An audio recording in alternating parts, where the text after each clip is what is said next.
Hi friends, क्या आपको भी बुक हाथ में लेते ही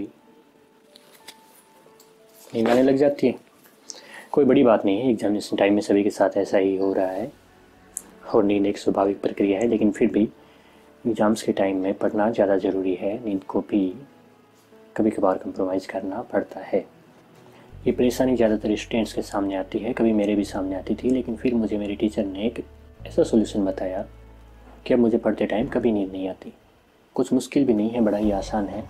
प्यार कर लो, फिर ब्रेकअप कर लो, नींद उड़ जाएगी। ये तो मजाक था, लेकिन ये मजाक ज़रूरी था क्योंकि आजकल हर जगह मजाक ही तो हो रहा है।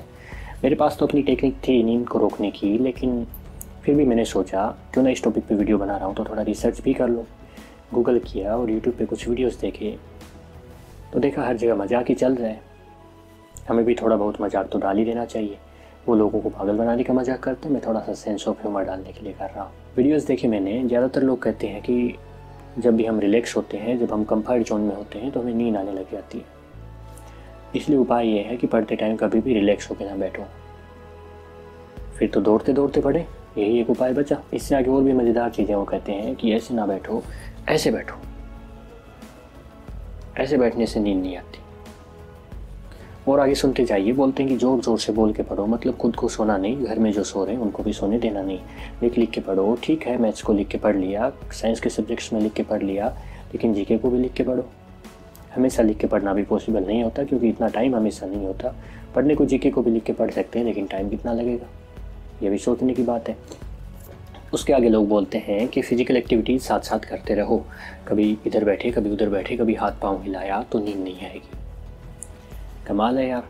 फिजिकल एक्टिविटीज़ करने से अगर थकान कम होती है, नींद कम आती है, तो मज़दूरों से पूछ के देखो। अगर आप ऐसा करते हो तो इससे फ़र्क पड़ेगा, लेकिन इससे फ़र्क ये पड़ेगा कि जितना आप उछल कूद करोगे, जितना अपने स्टडी को चिड़ियाघर बनाओगे, उतनी ही ज़्यादा थकोगे और उतनी ही ज़्यादा नींद आने लग जाएगी। एक तरफ तो लोग ये कहते हैं कि एकदम रिलैक्स होकर रिलैक्स माइंड से पढ़ो, और दूसरी तरफ ये कहते हैं कि रिलैक्स होकर ना पढ़ो। नहीं, आपको इस तरह के कन्फ्यूजन्स में नहीं पढ़ना। इनसे कुछ आना जाना नहीं है, कोई लेना देना नहीं है। सच बात तो केवल मैं ही आपको बता सकता हूँ, ऐसा नहीं है। काफ़ी लोग सही भी बताते हैं। और सही चीज़ ये है कि जिस टाइम पर हम सोते हैं, कि जिस टाइम पर हम डेली सोते हैं, उस टाइम पर हमें हमेशा नींद आती है। फिर से सुनिए, जिस टाइम पर हम डेली सोते हैं उस टाइम पर हमें हमेशा ज़बरदस्त नींद आती है। समझने वाले इस एक लाइन से सब कुछ समझ जाएंगे। जैसे हम 10 बजे डेली सोते हैं, हमारी आदत है 10 बजे सोने की, तो 10 से 11 के बीच में इतनी ज़बरदस्त नींद आएगी हम चाहकर भी नहीं पढ़ पाएंगे। तो उस टाइम पर पढ़ने की मूर्खता ना करें। पढ़ेंगे तो नींद आएगी ही आएगी, चाहे उछलते कूदते पढ़ो, दौड़ते पढ़ो, चलते पढ़ो या लेट के पढ़ो। उस 1 घंटे के टाइम को आप स्किप कर दो। बस इतना करना है कि जब आपको नींद आ रही है उस टाइम पर पढ़ाई को छोड़ देना है, एक बार कुछ और करना है। अगर आप ये पूछते हो कि कुछ और मतलब क्या, तो कुछ भी कर सकते हो। गेम्स खेल सकते हो, मूवीज़ देख सकते हो, बाहर घूम के आ सकते हो। Do whatever you want to do. बस इतना ध्यान रखना कि ऐसा ना हो कि पता चले 4 घंटे हो गए गेम ही खेल रहे हैं, या फिर 2-3 मूवीज़ ही देख डाली। मूवीज़ देखते हैं तब तो नींद नहीं आती। कमाल का पॉइंट है, मूवीज़ देखते टाइम भी उस टाइम पे हमेशा नींद आती है जिस टाइम पर हम रोज़ सोते हैं, लेकिन उसके बाद नींद नहीं आती है। अगर आप 10 बजे सोते हो, 10 से 11 तक आप नहीं सोए, आपने कुछ भी किया लेकिन आप नहीं सोए, तो उसके बाद में नींद उड़ जाती है। आपने सुना होगा नींद उड़ गई। और आपने डेली लाइफ में नोटिस भी किया होगा, भूख और नींद के साथ ऐसा ही होता है। भूख लगी होती है, 1-2 घंटे खूब भूख लगी होती है, उसके बाद में अगर हम कुछ नहीं खाते हैं तो भूख मर जाती है। 1-2 घंटे नींद आती है, उसके बाद हम नहीं सोते हैं तो नींद उड़ जाती है। अब भूख के बारे में तो हमें कुछ ज़्यादा लेना देना इस वीडियो में है नहीं, तो नींद पे बात करते हैं। ऐसा होने का एक साइंटिफिक रीज़न है। वैसा रीज़न नहीं है जैसा वीडियोज़ वाले बताते हैं कि हम रिलैक्स होकर बैठते हैं तो हमारे शरीर में लैक्टिक एसिड बनने लग जाता है, उससे ऑक्सीजन की आपूर्ति कम हो जाती है और नींद आने लग जाती है। नहीं, उन लोगों को शायद पता ही नहीं कि लैक्टिक एसिड होता क्या है। यहाँ पर रीजन पीनियल ग्लैंड है। पीनियल ग्लैंड यहाँ पर होती है, उसे हम थर्ड आई के नाम से भी जानते हैं, तीसरी आँख। तीसरी आँख योगा और मेडिटेशन वाले ही नहीं, बायोलॉजी के स्टूडेंट जानते हैं कि ये एक रियल में ग्लैंड होती है, जैसे पिट्यूटरी ग्लैंड, थाइमस ग्लैंड, इसी तरह से। और ये लाइट के प्रति सेंसिटिव होती है, इसी कारण से इसे तीसरी आँख भी कहा जाता है। लाइट को ये महसूस कर सकती है। इसके बहुत सारे काम होते हैं। ये हमारी पूरे लाइफ साइकिल को बैलेंस करती है, डेली लाइफ साइकिल को भी और हमारी पूरी लाइफ को भी। इसके बारे में बहुत सी रोचक जानकारी आपको गूगल पे मिल जाएंगी, सर्च कर सकते हैं। लेकिन हमें सिर्फ इसके एक काम से लेना देना है, वो है जैविक घड़ी यानी बायोलॉजिकल क्लॉक। पीनियल ग्लैंड में एक क्लॉक होती है जो हमारे डेली लाइफ साइकिल को जो हमारी डेली लाइफ को ऑर्गेनाइज करती है। किस टाइम पे हमें उठना है, किस टाइम पे खाना है, किस टाइम पे सोना है, वो टाइमिंग हमारी आदत के अनुसार इसमें फिक्स हो जाती है और उसी के अकॉर्डिंग ये काम करती है। इसकी सटीकता की बात करें तो पीनियल ग्लैंड इतनी सटीक घड़ी है कि हमारी टाइम बताने वाली घड़ियाँ भी इसके आगे कमज़ोर हैं। आपने काफ़ी बार अपनी लाइफ में एक्सपीरियंस किया होगा कि किसी काम से आपको 5 बजे ज़रूरी ही उठना है, ऐसी चीज़ हो रही है, या तो आपकी ट्रेन छूट रही है, एरोप्लेन छूट रही है, या कुछ भी ऐसा कि भाई 5 बजे ना उठे तो गए।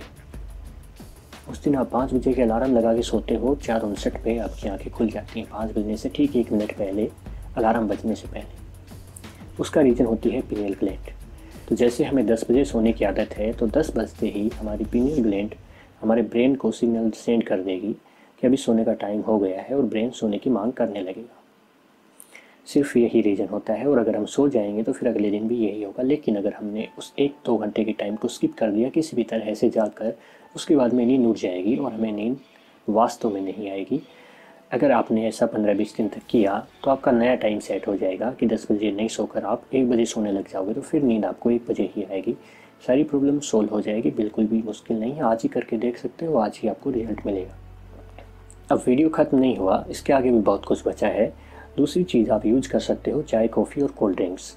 कॉफ़ी और कोल्ड ड्रिंक में कैफ़ीन होता है जो आपको बिल्कुल भी सोने नहीं देता है। अगर आपको नींद आ रही है और आपने कोल्ड ड्रिंक या थोड़ी स्ट्रॉन्ग कॉफ़ी ली तो आपको बिल्कुल भी नींद नहीं आएगी। लेकिन फिर भी मैं आपको ये रिकमेंड नहीं करूँगा, क्योंकि cold drink and strong coffee से खुद के भी साइड इफ़ेक्ट होते हैं, आपके शरीर के लिए लाभदायक नहीं है। तो डेली इसे यूज ना करें। लेकिन अगर आपका एग्ज़ाम है और आपको रात भर जाग कर तैयारी करनी है तो एक दिन आप कैफ़ीन का यूज कर सकते हैं, स्ट्रॉन्ग कॉफ़ी ले सकते हैं, कोल्ड ड्रिंक ले सकते हैं, और चाय तो आप डेली भी यूज कर सकते हैं, कोई ज़्यादा उससे नुकसान नहीं है।